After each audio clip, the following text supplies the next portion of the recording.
see okay? Aside from the little things on here.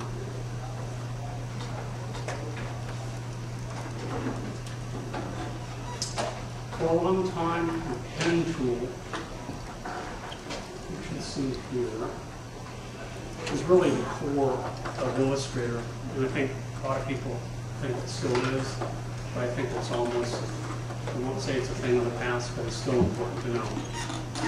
And it is the hardest tool to master. So let's start by learning how to create straight lines, simple polygons, and then we'll make curve paths, and then we'll go from curve back to straight back to curve, and so on and so forth. And you have to really control it, so it will require using the mouse and key commands at the same time. It's the only way you can really use it effectively. There are other ways around, but they're less effective. And I think as soon as you learn how to use the pen tool this way, you'll be less intimidated by it, and it will really be useful to you. I don't want smart guides on, so I'll turn that off. Now, one of the things that I don't like and it's just a personal preference, I don't like looking at the icon. See the little pen nib? It's just a personal thing. If you hit the tab key, oops, caps lock rather, to see the crosshairs instead. I prefer seeing the crosshairs so I know precisely where I'm placing my anchor points. So every time you create even a basic shape, whether you realize it or not, it is comprised, those basic shapes. For example, if I were to start with an ellipse, so we'll create an ellipse. Before I deselect it, okay, you'll see that there is a node in the middle. That just denotes the middle of the shape.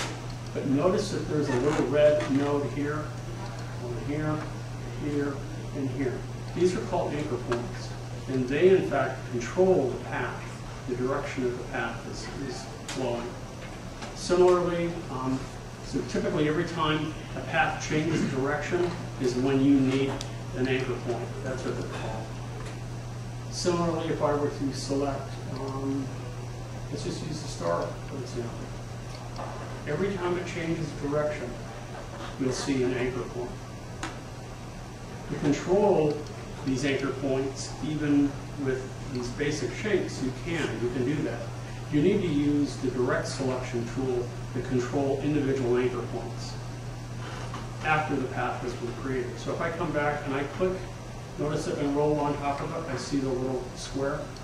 And when I click on there, you'll notice that it is highlighted, it's darkened, and then these two adjacent to this part of the path, on the right or the left, it's hollow. Each of these little squares are hollow or white. So with this anchor point selected, I can click and I can drag and I can move it anywhere I choose. So if I want it more of an egg shape rather than a circle, I can do so. With curve points or curved anchor points, you'll see that these tangent handles appear. That's what these are. And these two control how the path curves, to what degree it curves. By default, the tangent handles are linked to one another like a teeter totter. Meaning if I pull up on this, the other side goes down. If I pull down, the other side goes up, and vice versa. I can also pull these tangent handles out, and that will control the path too. Or I can push them in. Okay. To disengage the tangent handles, you use the convert direction tool. Convert path tool, convert whatever it's called. This converts, the one that looks like a little caret symbol. Convert anchor point. So now when I click on the tangent handle and I move it, these two are disengaged. They work independently. However, if you click it again, actually if I click on here and move it again, it will be re-engaged. Similarly, if if I use the star as an example, and I select an anchor point, you'll notice there are no tangent handles. These used to be called corner points, meaning anytime there's really an abrupt change in direction and there is no curve, it would be considered a corner point. So I can click and I can drag and I can stretch it and do whatever I want. But let's say now I want a curve instead. I don't want it to change abruptly. I want a smooth transition. Then I would go back with the anchor point or the convert anchor point tool and move on top of it and click and drag, and notice that I pull it out. If you go in this direction and it's tangled, just move it around until you untangle it. So I'm clicking and dragging on the mouse. Okay. Now, if you want a curve point to go back to a corner point, you can do that as well. Again, by using the convert anchor point tool. And if instead clicking on the tangent handle, if I click on the point, it removes those tangent handles. Likewise, if I come over here, this one, and watch what happens when I start to remove the corners from here.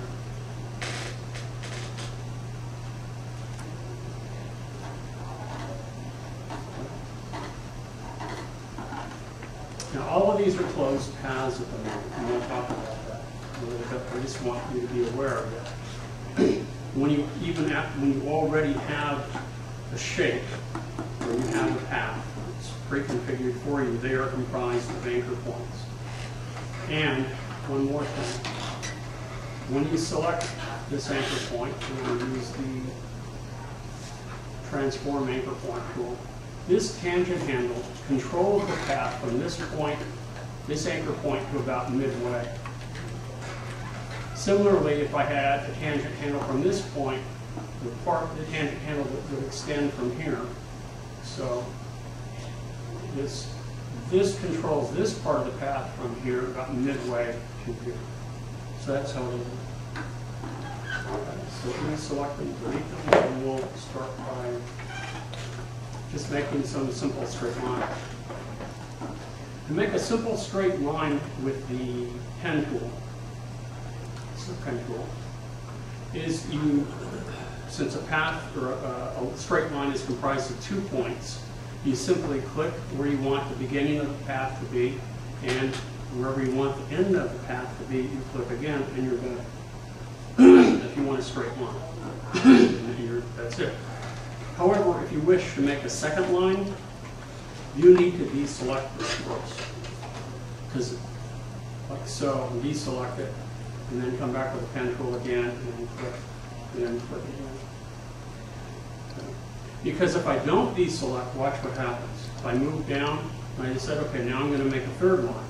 And I click here, because this anchor point was activated, it thinks I want to continue from that path.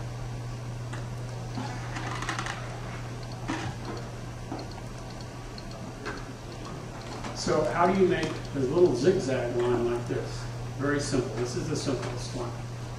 Select the pen tool, and then again, click where you want to start. Move the mouse, and you'll see a little square there, a red square. Move again to the next place where you want the line to end, and I click again. Now I want to move again, and I click. So it's just a matter of clicking the mouse, moving, clicking the mouse, and moving.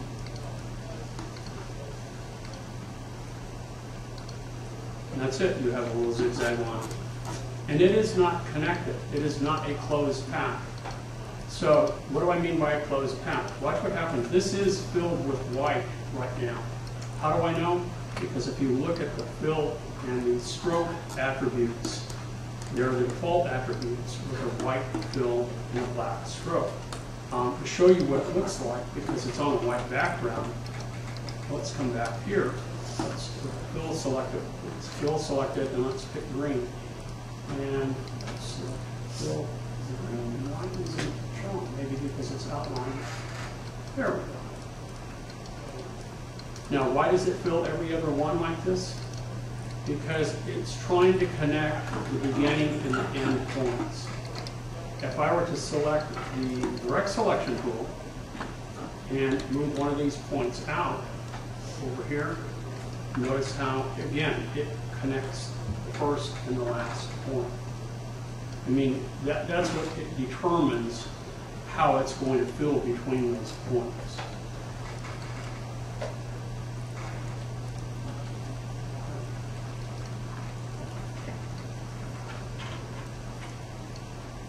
Okay, so that's simple straight lines. What if you want the lines to be perfectly horizontal, perfectly vertical, or go on a 45-degree angle? Again, we'll use the pen tool, and we'll click where we want to begin. And I go from left to right, but you could go from bottom up and over, whatever works for you, it doesn't matter. Now, to constrain the direction of movement, whether it be horizontal, vertical, or at a 45-degree angle, you hold down the Shift key. Similar to when I talked about constraining the proportions for circles and squares when you're creating them, to constrain this, when you resize them, you hold down the Shift key. Similarly, when you want to constrain movement, you hold down the Shift key. That constrains movement, it constrains sizing. That's an important keystroke to remember. So now I can move to the next point, and I don't have to be even close. Look, I'll be even just a little bit off. You can see how I'm off a little bit. It's not right on top of the point. You know, by putting down the Shift key, notice it goes right in place. Similarly, if I'm off just a little bit right here, I still want it to be in. It goes right where it needs to be. So that can be a very nice feature, so that you know, without having to measure, without being concerned about if it's a pixel or two off, that it will be absolutely vertical, absolutely horizontal, or in this case, absolutely at a 45-degree angle. And once again,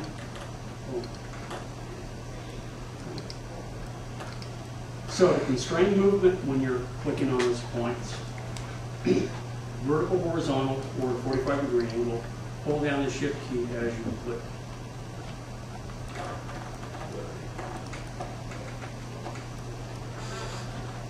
This is what we're leading up to be able to do the pair. Okay. Next one, curved lines. Curved lines are a little harder. In order to create curved lines, you need the tangent handles. So this will be, when we use the pen tool now, it will be a two-step process. To bring out the tangent handles, you click and you drag, and you probably want to drag it maybe almost the height of the curve, maybe a little bit more. Now this is not the path, this is just an anchor point with a tangent handle. So, want me to do that again? Just to show you. You click and drag. Now I move to the next point along my path, which is the end point of the arc. And I click, and you'll notice that I haven't released the mouse yet, but you'll notice at the left end, it's starting to curve just a little bit. And now before I release the mouse, I drag again, and you'll see that it curves the path. Okay? So, to make a little sine wave here, a little wavy line, scallop, pretty straightforward. Because in the way I think of this, okay, I tend to think in literal terms, and if maybe this will help you, if you can think of other examples, something that will help you, more power to you. Let me know, because I could use some other examples. Typically, when you use the pen tool, you will have a template, some sort of guide beneath on a separate layer that's locked. Just like you see this grayed out line, you're not going to be drawing from scratch. You're going to try to be drawing a path very carefully. It could be from a sketch, could be from a photograph, could be from whatever, but you have something that you're tracing, basically. So, knowing you can see the road ahead, and I'm going to use that metaphor of a road. So we have this little windy path here. This is a little windy road. And we know what the road looks like ahead. So think every time the path changes direction, that you're seeing one of those little amber signs in the road that tells you that there's a curve ahead, that there's a T ahead, that the road is abruptly changing direction ahead of you. You know which amber signs I'm talking about in the roadway. Think of that, so that I see an anchor point here. And when you're doing your own, you're not going to see, there will be no indication of where the anchor point should be, but it's typically where it changes direction. So I know that I'm going to be curving to the right. So knowing that I'm going to be curving, I know, okay, in order to curve, I need a tangent handle. So what I'm going to do is I'm going to make sure that my pen tool is selected. And I'll click and drag and pull it out just a little bit. Now, this is the iffy part. You don't know how much you need to pull it out. If you have a guide like we have here, we know we need it just about the length, maybe a little bit more of the curve itself. And that will determine pretty close what we need. When we get something a little bit more complicated, you'll see what I'll do is that I'll go all the way around, and as long as the path is close to what I want, I'm happy. And then when I'm done and I've made my closed path, then I'll come back with the direct selection tool and I'll start to tweak the anchor points and move them around. And then I'll tweak the tangent handles and massage the whole path until it fits the underlying template just the way I want it. Now I can come to the next point, and you can see this point right here is where it changes direction. It changes from a curve, from the curve in this direction to a curve in the other direction. It's going from the curve is turning one way and then abruptly changing to another way. So now I can click here and drag until it matches, and I'm looking not at the tangent handle, I'm looking at the template underneath until it matches that path. That's what my concern is. And then I click again and drag until it matches. And you can see I'm off just a little bit here, but not to worry, because we can always zoom in, select the anchor points and move them around, select the tangent handles and tweak them until it fits. Click and drag until it matches. Click and drag until it matches. Click and drag until it matches. Now I said I needed to change this, so let's go back to using the direct selection tool. I can zoom in a little bit. You can see that really when you zoom in, it's not as accurate as it looks. So by selecting the anchor point first, I can move it and move it near the center. Then I can come back perhaps, and I can click on the tangent handle.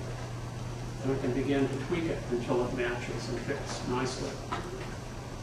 Maybe pull this one in just a little bit.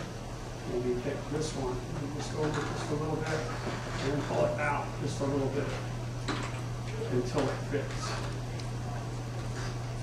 And then you continue along the path until you massage it and you get it fit. You can always go back, always go back and change it.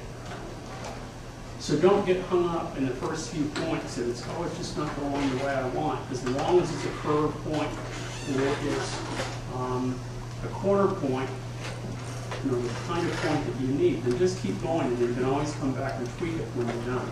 Zoom in, and then we can zoom back out. Oops, sorry,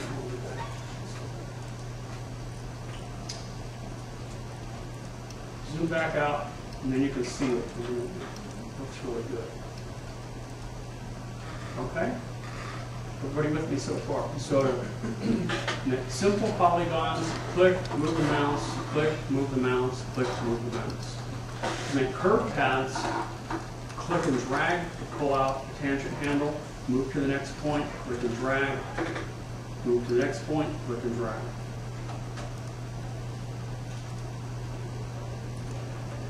Okay? This is a little bit different. These are curved, but notice what happens here. It's not a sine wave, it's a little scallop. Every time there's a change in direction, it changes abruptly. It's not a smooth curve, a smooth change in transition. It's an abrupt change. It comes to a point. So that means we need both. We need tangent handles, but we need them disengaged. So how do we do that? A little bit different. I start off the same. I click and I drag, pull out the tangent handle.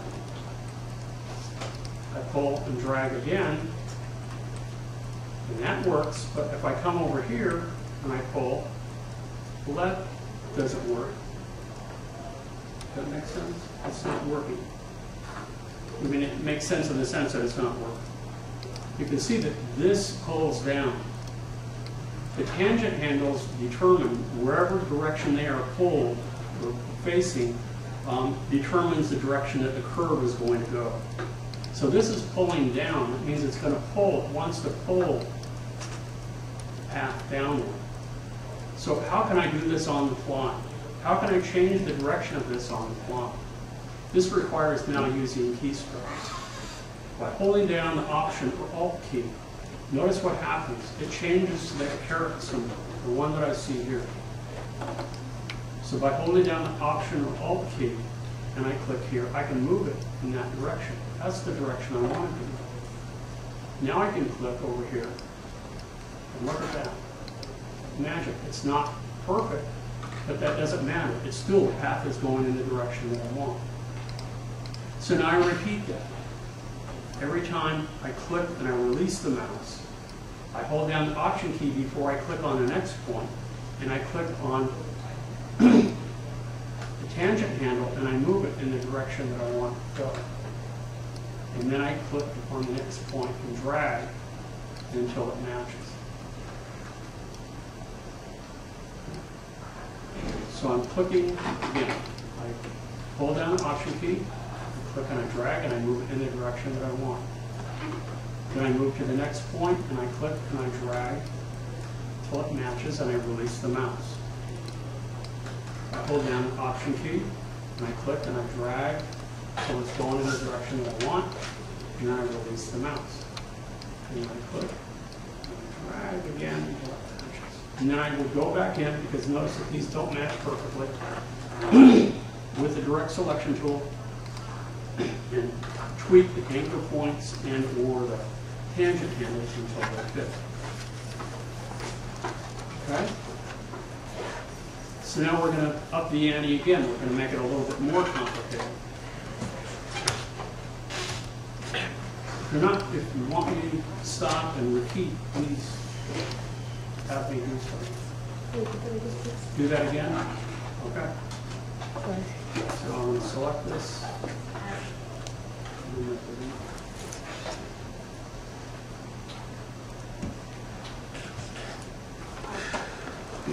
Yeah. Because this is curved, I can tell it's curved because I see the underlying path. I know I need a tangent handle so that we'll pull the curve. So I click and I drag, pull out the tangent handle.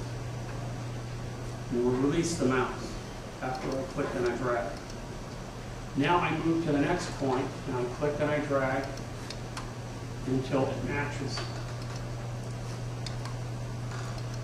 But knowing that this tangent handle on this side is going to determine the direction that the path will take over here, if I click here and drag, it's going to pull this part of the path down over here.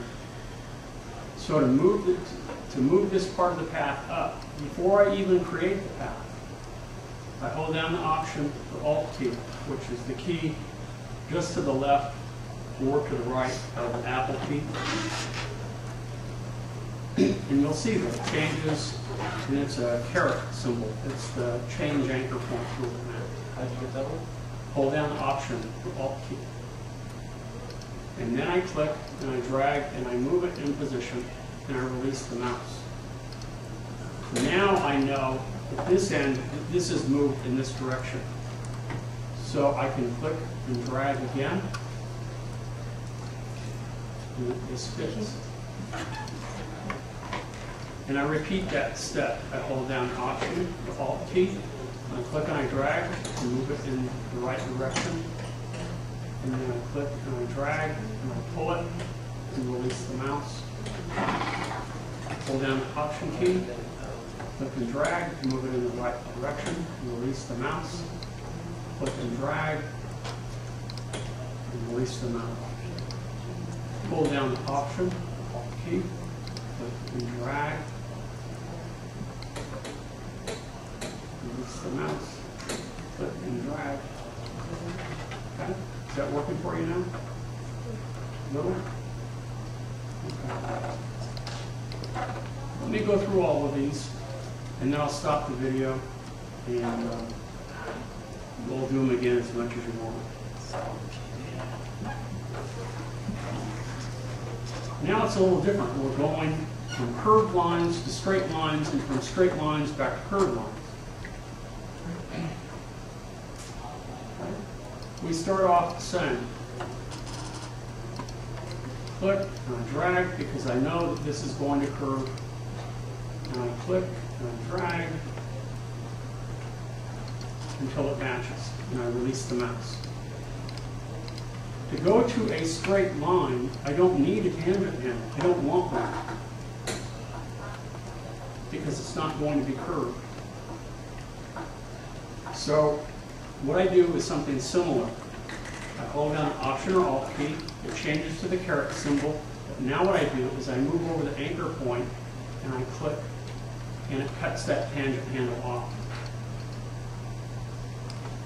Now I want to move the line perfectly horizontal, so I hold down the Shift key to make sure that it is horizontal, the movement, and I click and release the mouse. Click means click just that. But now I need a tangent handle, don't I? Because it's going to be curved again. And I don't want it to affect this part, I only want it to affect this part. So now I hold down the Option key again, and I click over the anchor point, and see the itty little caret symbol, and I click and I drag and I pull it out. And now I move to the next point, and I click and I drag until it matches, and release the mouse. And I repeat the process. I hold down the Option key, I click on the anchor point, and it removes that tangent handle so that I can now create a straight line. So you're using the mouse, you're using Option key, and the Shift key as needed.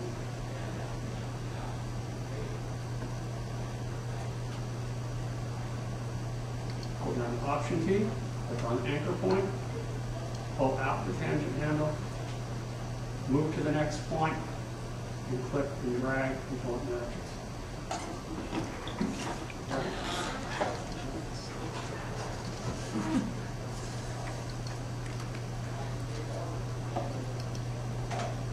Ready for you guys want to try this for a few minutes, and then I'll move on to the pear and the leaf. Why don't we do that? I'll stop. This is because these exercises that we're doing up to this point culminate in being able to do this. If you can do this simple pear when we're done, you can do any shape. It doesn't matter what you do. Okay? So let me stop the video, and then we'll put some, you tell me when you're ready to move on.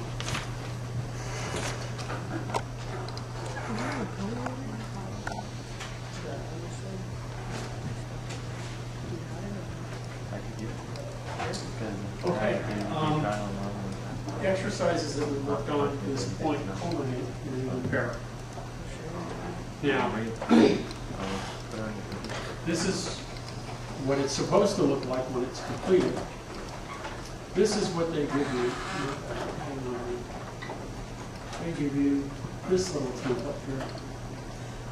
Okay. So there's the stem, arrow, and then there's the leaf that we'll be drawing. Let me start with the leaf, and then move on to the stem, and then I will move on to the arrow, and then I will finish up with the arrow. So I'm going to zoom in on just the leaf, step one.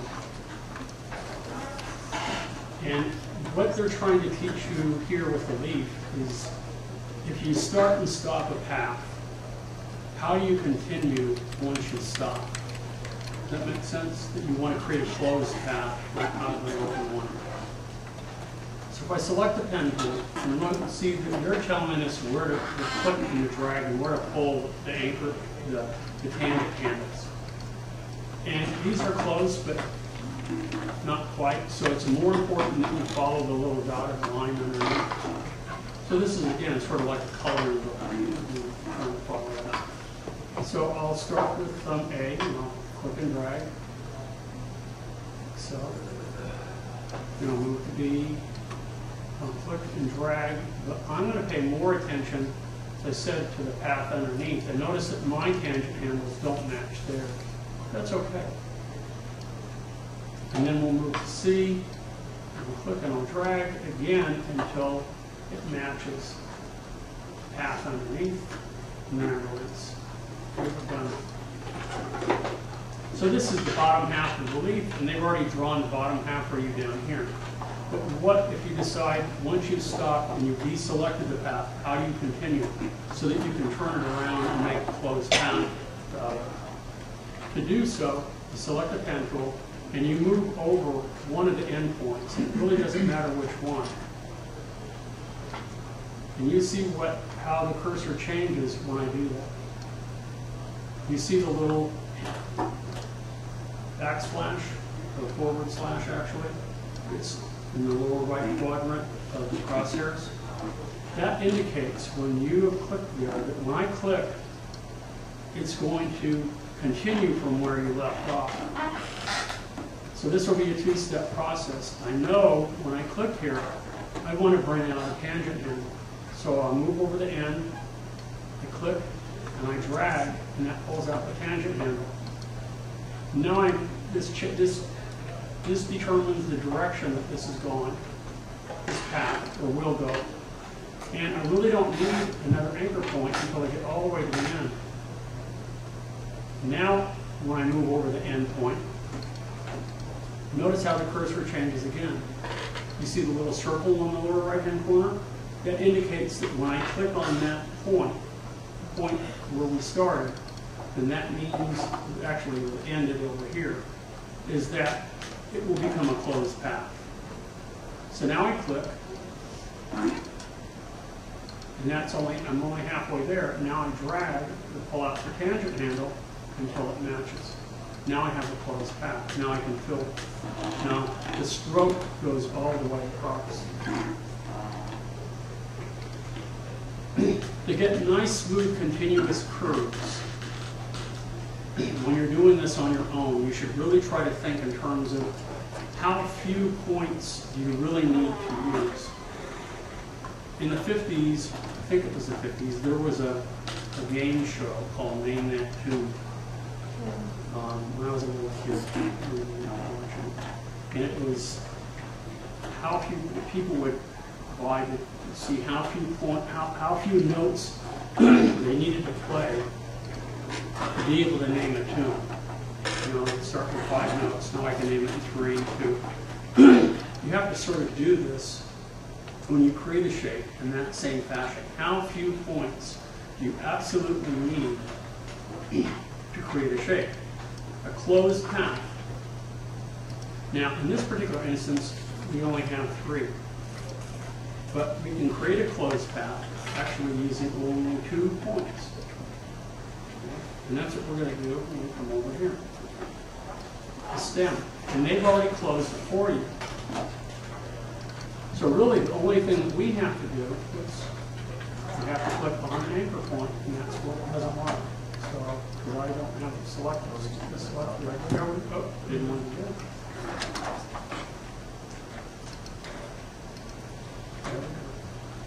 So notice that this is a little inverted teardrop shape, but it's only 2 anchor points. Because the stem comes to a point here, we don't want the tangent handles to be connected to one another. It comes to a point, so they have to be disengaged. So all we have to do is select the Convert Direction tool, click here, and pull it over like so. Conversely, at the very end of the stem here, we want it to be rounded, but it comes to a point. So in order to bring the tangent handles out after you've created it, you simply use the Convert Anchor Point tool, and you click and drag. And notice that it's tangled, so I just move it in the other direction, and it lets me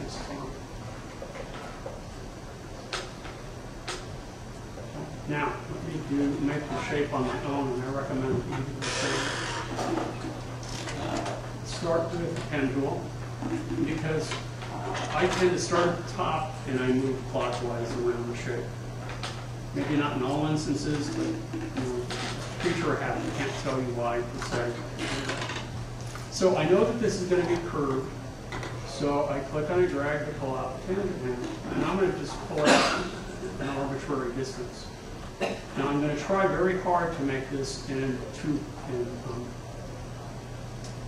with just 2 points from the start. So I'll click here and drag until it fits.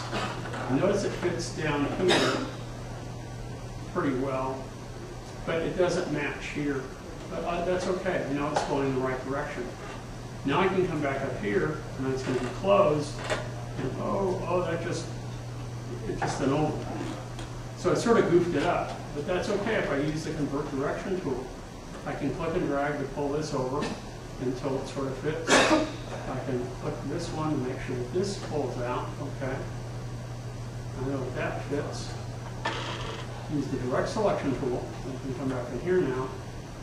Let's pull this over until this fits.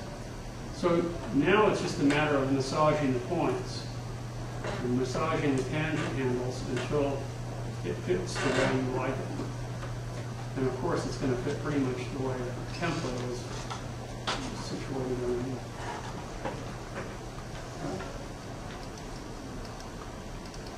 Arrow is a little bit different.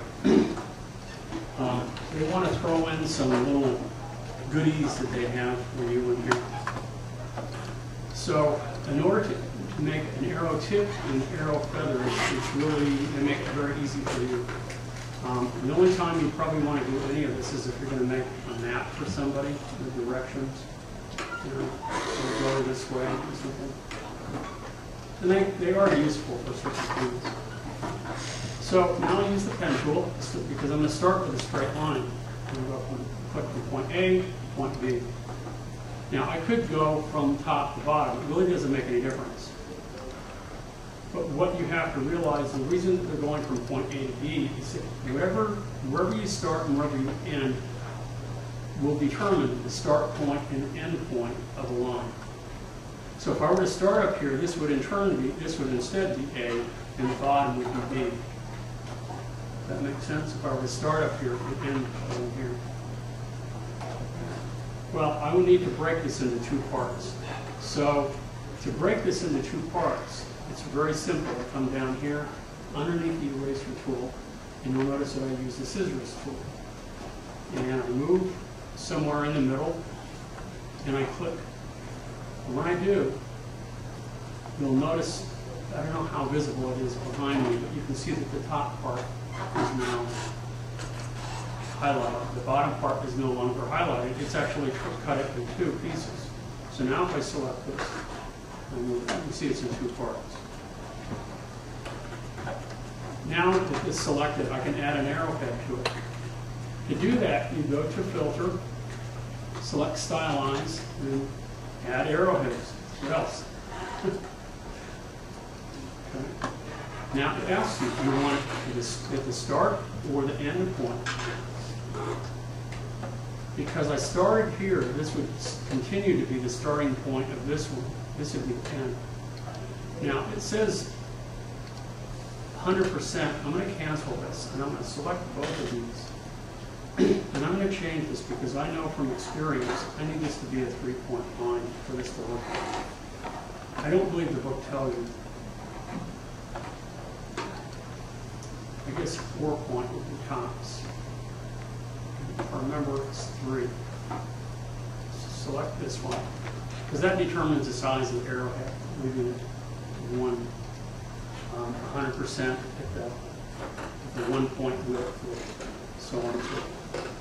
So now what I'll do is go back to Filter, Stylize, add arrowhead, and I believe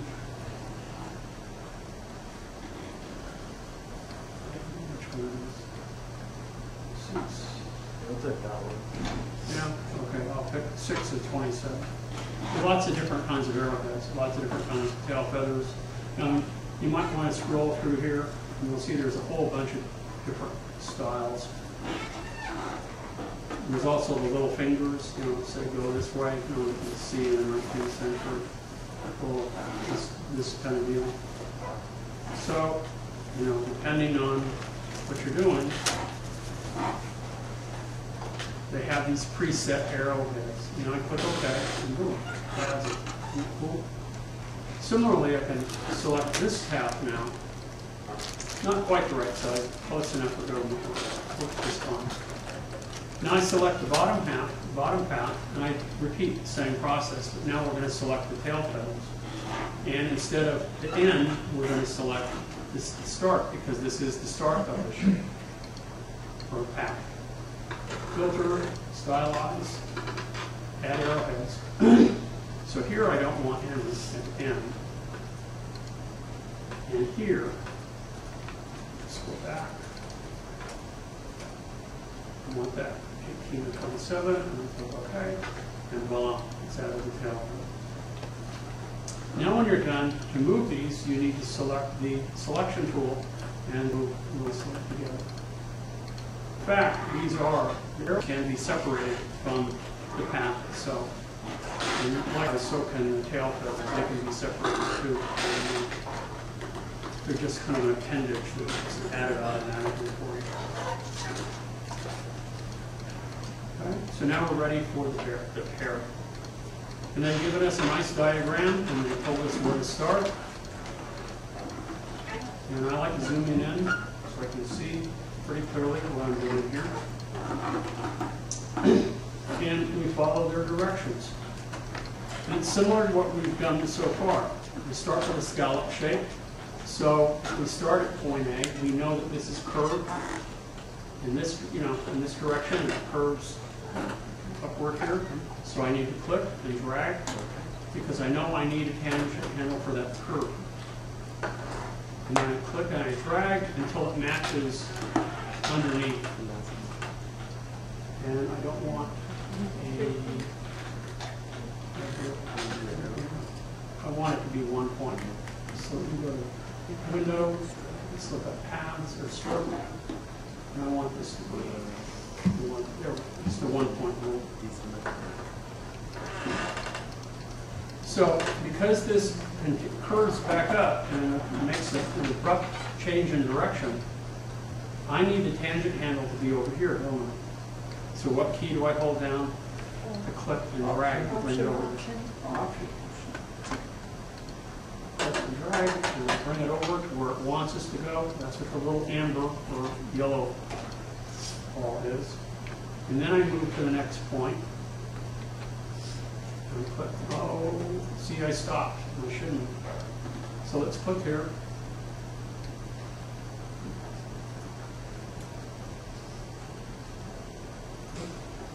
And move over here. Click. Oh, look. Start here. Fail. Now I kind of blew it, didn't I? So I'm going to leave this. And I'll come back and I'll pull out the tangent handles and fix it later. So now I need to hold down the Option key and pull that up here. Click and drag until it matches the dotted line. Notice that I don't have to pull as far on the tangent handle as they've indicated. So just use it as a guide. It's more important that your path follows the little dotted line. Now I hold down the Option key, pull it, whoops. If it's not right on that little point, it doesn't like it. And I pull it in that direction. And I can click and drag. Oops. Here's it.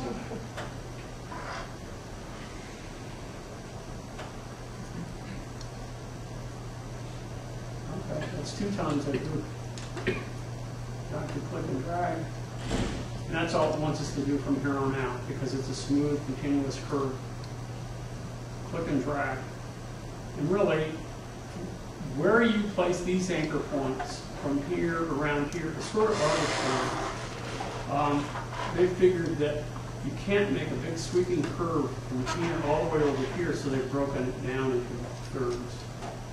And when you're doing your own shapes, you're going to have to guesstimate. And if you need to add points, use the add point tool. If you need to subtract points, use the subtract point tool. I'm going to click on drag until it matches underneath. Click on drag until it matches underneath. And that's it. And I'm done. So now I need to fix this. I have 2 points. So let's use the direct selection tool. Let's click and drag. I'll pull that out. And then I click and drag on the tangent handle and move it over. So this can be fixed pretty easily. Again, click and I drag here. Pull this out. Pull on the tangent handle, make it fit. Let's pull on, let's click here. And let's move this over like so. I guess I need to move the tangent handle here. And I click on drag and pull out the tangent handles. Now this one you see is going in the wrong direction. So using that convert direction tool, click on drag, disengage the two so that it just fits. Done. So now what we can do is we can fill the shape and we can remove the stroke. They should have in our palette here, they do, they have color for the pear leaf, the gradient, they also have the pear scribble, they have the pear stem, and they have the pear body. So with the corresponding shapes selected, we can click and it fills, and we can bring the stroke forward and select no stroke. I'm done with that. And zoom out. Select again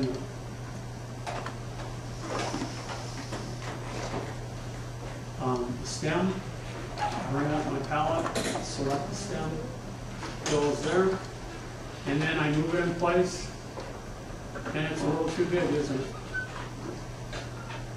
So we've used the tools that allow us to modify. So which tool do you think would be appropriate? There's probably 2 or 3 different ways we can do it, maybe 4 different ways.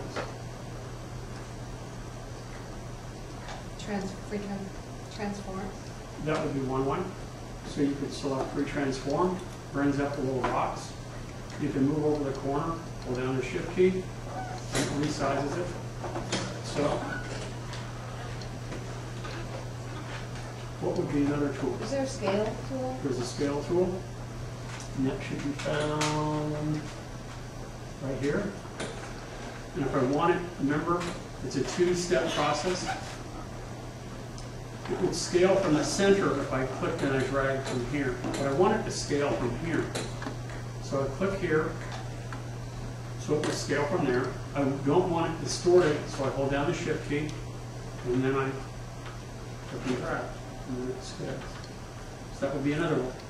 I could use the transform box and resize it if there was a specific size that I wanted. So there's at least 3 ways of scaling it. There's our leaf. So let's select the leaf, and we're going to do the same thing. Select the leaf. We have the leaf fill. You can use the pen tool to make the veins. And I'm going to go ahead and move this in place. So this needs to be scaled also. So I can go ahead and use the scale tool. And I want it to scale from this point. And I want to make sure that it remains constrained. Oops, come on, there. So now this is behind this. So I want it in front. How would I bring it forward? There's a couple of different ways. Object, arrange, bring it front. Object, arrange, bring it front. Now it's in front. I can make the little arcs and then move with the transfer, the move tool. We can move our arrowheads in place. So I need the little arc here. Now this one is behind, so I do the same thing. Object, arrange, bring the front. And I want to take the stroke off of each of these.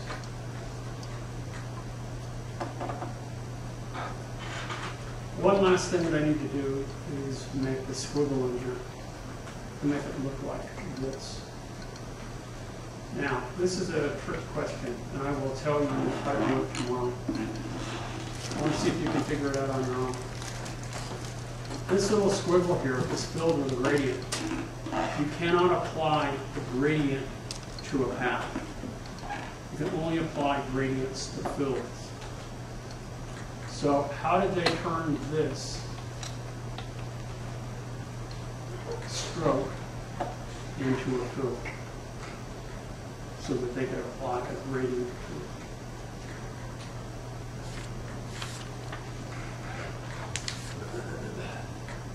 It's a pretty nifty tool that's hidden, that isn't talked about much. So I will cover this in the morning, tomorrow morning. I'll show you how to do it. Okay. It's just something to think about. I'm not expecting you to know. What about the little belly button? This thing here, Yeah, you need that? you can use the arc tool, or, which would be hidden under here. See the little arc tool? So if I wanted to, I can make a little arc, and it's going in the wrong direction, but that's okay.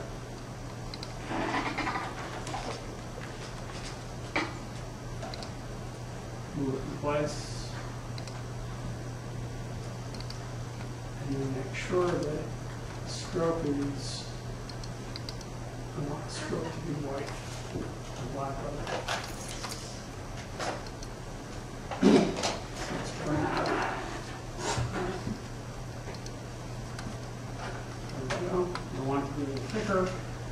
Change the thickness like so.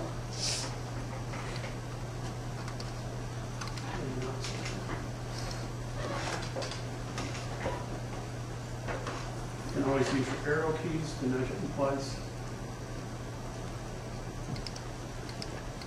Before you know it, you're going to repair.